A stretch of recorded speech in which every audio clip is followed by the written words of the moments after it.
Hello అండి. ఇవాళ మన స్పెషల్ రెసిపీ చింత చిగురు కర్రీ. చింత చిగురు తెలుసు కదా, చాలా పుల్లగా టేస్టీగా భలే ఉంటుంది. ఇప్పుడు ఇదే ఆకుతో మనం సింపుల్గా ఒక రెసిపీని ప్రిపేర్ చేద్దాం. ఫస్ట్ అయితే చింత చిగురు ఆకుని తీసుకోండి. కొద్దిగా తీసుకొని చేతిలో పెట్టి రెండు చేతులతో వీడియోలో చూపిస్తున్నట్టు రబ్ చేయండి. ఇలా చేయడం వల్ల ఆకు అలాగే రెమ్మలు కూడా ఈజీగా సెపరేట్ అయిపోతాయి. మనం రెసిపీ ప్రిపేర్ చేసుకోవడానికి చాలా ఈజీగా ఉంటుందన్నమాట. ఎంతైతే ఆకు ఉంటుందో అంతటిని కూడా ఇదే ప్రాసెస్లో రబ్ చేసుకోవాలి. రబ్ చేసుకున్న తర్వాత చూసారు కదా, మనకి ఈ విధంగా ఉంటుంది.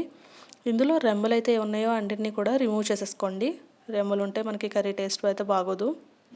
రిమూవ్ చేసేసుకోవాలి ఈ విధంగా. నెక్స్ట్ మనం కర్రీ ప్రాసెస్లోకి వెళ్ళిపోదాం. స్టవ్ మీద బాండి పెట్టి అందులో 2 full tablespoons ఆయిల్ని వేయండి. అలాగే ఆనియన్స్ని మిర్చిని కట్ చేసుకొని ఈ విధంగా ఇందులో వేసుకొని బాగా ఫ్రై చేసుకోవాలి. మూత పెట్టి బ్రౌన్ కలర్ వచ్చేంత వరకు కూడా ఫ్రై చేసుకోండి.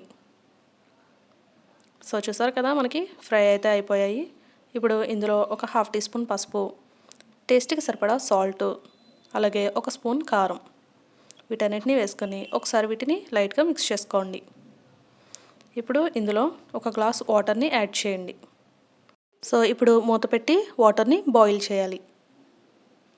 మనకి వాటర్ బాయిల్ అవుతుంది కదా, ఇప్పుడు ఇందులో మనం ఇందాక రెడీ చేసి పక్కన పెట్టుకున్న చింత చిగురు ఆకుని అంతటిని కూడా ఇందులో వేసుకోవాలి. వేసుకుని బాగా మిక్స్ చేసుకోండి. వాటర్ దగ్గర పడేంత వరకు కూడా ఇది మనకి కుక్ అయితే సరిపోతుంది.